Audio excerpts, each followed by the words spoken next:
Bonjour Jean-Marie Le Guen. Bonjour Jean-François Killy. Difficile de ne pas se poser la question ce matin sans le comité de soutien, sans les 400 000 signatures. Le président Hollande aurait-il accordé cette grâce partielle à Jacqueline Sauvage ? Écoutez, non, je pense que comme tout le monde, le président de la République, évidemment, est saisi à la fois par l'opinion publique, par l'émotion qu'il y a autour de ce cas qui est exposé. Donc ce cas est exposé. Parce qu'il serait resté dans l'ombre, sinon, vous voyez ce que je veux dire. Mais le président de la République ne regarde pas, soyons très honnêtes, j'imagine que le président de la République ne regarde pas toutes les décisions de justice pour savoir celles qui lui paraissent dignes ou indignes, opportunes et non opportunes. Donc là, il y a eu une mobilisation, il y a une émotion dans la société, et je pense que la décision qu'il prend est une décision tout à fait équilibrée, en ce sens qu'il traite humainement et j'allais dire symboliquement une position qui est forte, et en même temps, il ne met pas, il se met pas en contradiction avec une mesure de justice. Donc l'équilibre est juste, me semble-t-il, et la décision, elle est ressentie, je crois, par beaucoup de Français comme étant assez légitime, au-delà des 400 000 signatures. Parce que pour tous les présidents de la Ve République, la grâce présidentielle est un exercice un peu compliqué. Est-ce que pour vous, c'est pas simplement pour tous. Je pense que chez François Hollande, c'était encore plus compliqué parce que j'ai cru voir et comprendre qu'il avait une certaine, comment dirais-je, précaution à avoir une attitude où le président de la République intervient un peu comme un souverain, prenant une décision allant contre la logique des autres pouvoirs. C'est quelque chose qui lui déplaît, ça, non ? Oui, c'est ça. C'est une attitude vis-à-vis du pouvoir où il ne se sert pas du droit de grâce avec beaucoup, non pas par manque de compassion, mais par la volonté de faire en sorte que le président de la République ne torde pas la réalité normale du pays, à savoir les décisions de justice, les décisions d'administration, etc. Alors je suis heureuse que malgré tous les avis réservés, le président de la République ait fait droit à mes arguments. C'est ce qu'a écrit Christiane Taubira sur Twitter. L'ancienne garde des Sceaux a-t-elle pesé dans la décision présidentielle ? Peut-être en partie. Je pense que sa sensibilité a pu s'exprimer et j'imagine que François Hollande a voulu aussi en tenir compte, parmi celles aussi de tous les Français dont vous parliez. Oui. Vous avez vu qu'elle s'exprime déjà, Christiane Taubira. Elle sort aujourd'hui Murmure à la jeunesse. Fabienne Sintès l'évoquait à l'instant. Un essai à charge contre la déchéance de nationalité. Je vous avoue que, personnellement, je ne l'ai pas lu, mais Yael Gauze, notre chef du service politique de France Info, l'a fait. Il faut comprendre comment de jeunes Français basculent dans le terrorisme. C'est ce qu'écrit dans cet essai Christiane Taubira. Souvenez-vous, Manuel Valls avait déclaré expliquer, c'est déjà vouloir un peu excuser. Qui a raison dans ce débat aujourd'hui, Jean-Marie Le Guen ? Expliquer et comprendre, ce sont deux choses différentes. Comprendre, ça me paraît légitime. Expliquer, ça veut dire qu'il y aura une causalité automatique. Ce n'est pas la même chose. Ce qu'a voulu dire Manuel Valls, c'est qu'il n'y avait pas d'automaticité. On n'était pas conduit, quelle que soit la situation, à avoir une seule attitude qui serait celle de passer à l'acte terroriste. Il y a des conditions qui créent, qui facilitent, des conditions on dit classiquement objectives, sociales, économiques, des conditions idéologiques, c'est-à-dire qu'il y a un bain dans lequel une partie de la société mondiale, et française en l'occurrence, vit, où on incite les gens à passer à un acte agressif. Ils vivent dans une culture qui est hyper agressive. Et puis il y a des comportements personnels.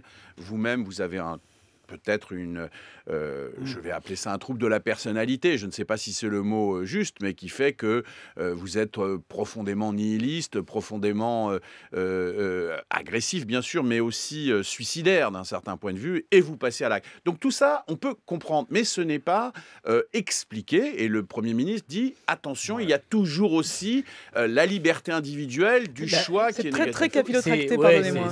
C'est un peu pointu comme distinction. Écoutez, d'abord, vous avez raison de dire... Moi, quand on me parle de moi, évidemment... C'est dire. Bon, c'est dire. C'est mais dire. Non, je ne crois pas. Je crois... Non, attendez. C'est très important. Il y a une pensée qui existe où tout est lié et existe de façon mécanique. Rétablir la liberté de l'individu, c'est-à-dire indépendamment des conditions d'existence propres et des conditions sociales dans lesquelles il est, où il y a quand même une responsabilité du choix, est un point important de la vie démocratique de nos sociétés. Nous ne sommes pas que les produits de notre classe sociale, de notre pays, de notre histoire, de notre famille. Nous sommes aussi des individus qui prenons nos responsabilités. Excusez-moi, c'est quand même assez important. Mais c'est vrai que comprendre, c'est aussi expliquer. Pour comprendre, il faut expliquer, et qu'au bout du compte, ça ne veut pas dire pardonner non plus. Enfin, non, cette mais nuance, elle l'idée est quand du même Premier très ministre, ténue. vous l'avez compris, c'était de montrer qu'il n'y avait pas de déterminisme. Hein. Le mot, c'est le déterminisme. Et la pensée de gauche, notamment,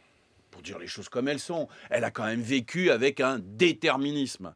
Et nous sommes là parce que nous avons une conscience de classe, de ceci, de cela. Enfin, bref, je ne vais pas refaire l'histoire de la philosophie à gauche, mais il y a un déterminisme qui est problématique. Monsieur Le Guen, c'est le même Premier ministre qui, quelques semaines plus tôt, parlait d'apartheid social. Donc il allait plutôt dans l'autre sens à ce moment-là. Non, il expliquait, c'est-à-dire qu'il essaye de comprendre une situation. C'est-à-dire qu'il dit, et on constate, bien sûr qu'il y a, il y a un contexte. Bien sûr, qui peut le nier ? Encore une fois, social, familial, historique, idéologique, etc. Donc, évidemment qu'il y a un contexte, mais ce contexte ne veut pas venir excuser. Or, c'est vrai qu'il y a une théorie du déterminisme et de l'excuse, puisque c'est ça le sujet, qui est trop présente dans nos raisonnements. Voilà, et donc le Premier ministre rappelle et appelle à la liberté individuelle, qui est un des fondements de notre démocratie. Jean-Marie Le Guen, vous avez la main sur les relations avec le Parlement. Vous êtes une espèce d'homme de la situation. Vous devez manœuvrer. Non, texte, je ne manœuvre pas. J'essaye d'expliquer éventuellement, mais... Et de comprendre. Et de comprendre. Excellent. Le texte sur la déchéance de nationalité, ça y est, il est fin prêt, on a la mouture finale. Ça vient à la discussion cette semaine au Parlement. Le texte a été... la France est un peu bizarre. On a passé pendant un mois, c'est le délai constitutionnel, je le rappelle, ce n'était pas une volonté. Il y a 6 semaines entre le passage en Conseil des ministres et le passage à l'Assemblée.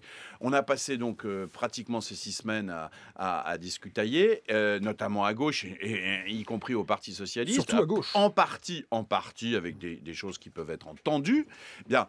Et le jour où le texte passe à l'unanimité des commissaires socialistes aux lois, c'est-à-dire un phénomène tout à fait politique important qui montre qu'on est en train de sortir par le haut de cette situation, ça ne fait quasiment pas d'information. Donc je me permets de souligner qu'au-delà, je ne sais pas ce qui va se passer cette semaine, puisque le débat commence vendredi à l'Assemblée nationale. Ce que je sais, c'est que des commissaires, c'est-à-dire une trentaine de députés socialistes, je parle de eux évidemment, qui étaient assez critiques et interrogatifs sur cette question, ont maintenant considéré que la nouvelle proposition gouvernementale est suffisamment forte pour, à l'unanimité, voter ce texte. Voilà. Donc plus de référence à la binationalité, un magistrat qui intervient le cas échéant, c'est ça l'histoire.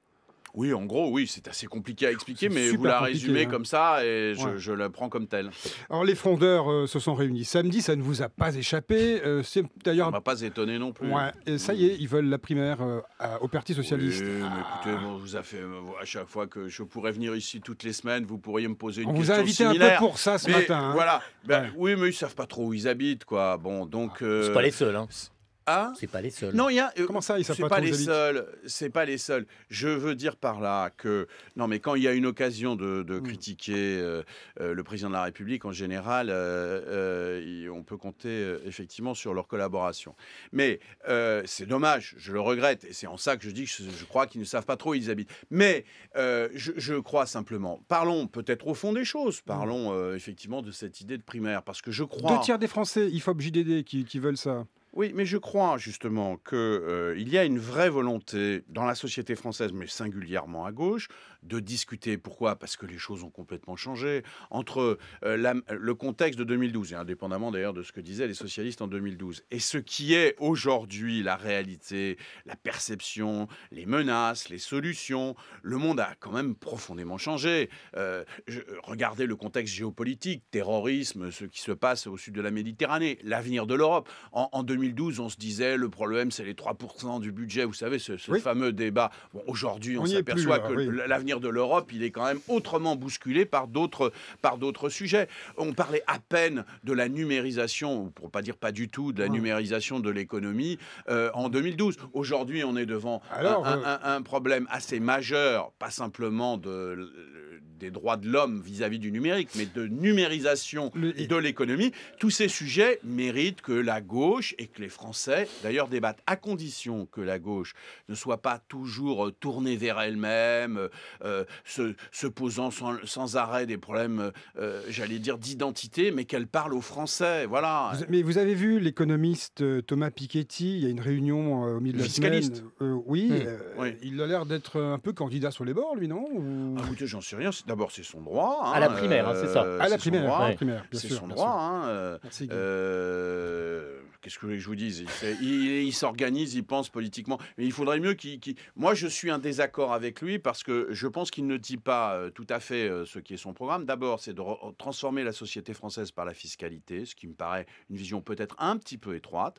Deuxièmement, je pense qu'il faudrait qu'il dise ce que ça a comme conséquence. On parle toujours super technique, on ne va pas y revenir, mais Non. la fusion hier CSG, vous voyez, je sens le peuple de gauche se mobiliser autour de ce thème. Mais par contre, ce qui serait intéressant, c'est de savoir à qui ça coûte, pourquoi faire. Voilà, ça j'aimerais bien qu'ils nous disent Ça, c'est un pas petit un programme peu pour vous, quelle hein. est l'intention politique d'augmenter la fiscalité sur les couches moyennes. Bon, moi je pense que c'est pas la bonne solution, mais il faut en débattre. Juste une question à propos de propositions. Myriam El Khomri, la ministre du Travail, c'était hier soir sur BFM TV, n'a pas exclu, semble-t-il, la dégressivité des indemnités. Ça parle hein, pour les demandeurs d'emploi. C'est une piste qui est à l'étude au gouvernement parce qu'il y a une édite qui arrive là. Oui. Non mais La négo. La formule de Myriam El Khomri est exactement la bonne, c'est-à-dire qu'elle n'exclut pas, pour deux raisons, elle n'exclut pas ni au plan intellectuel, mais ce n'est pas de la décision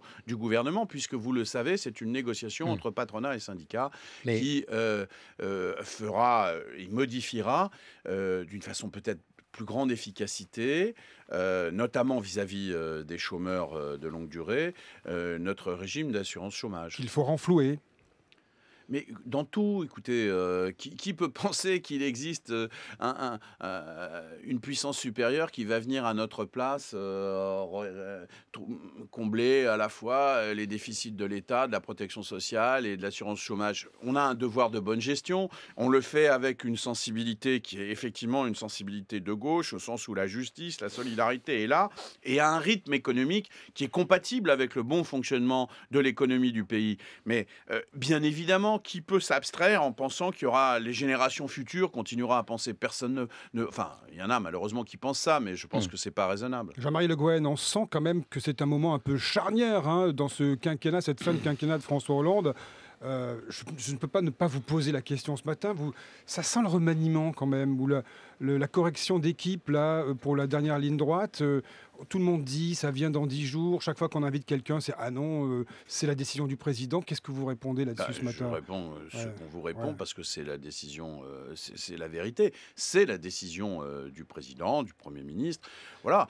Bon, vous savez comme moi qu'il y a déjà un certain nombre de ministres qui sont plutôt sur l'idée de partir. D'autres peut-être seront amenés à le faire.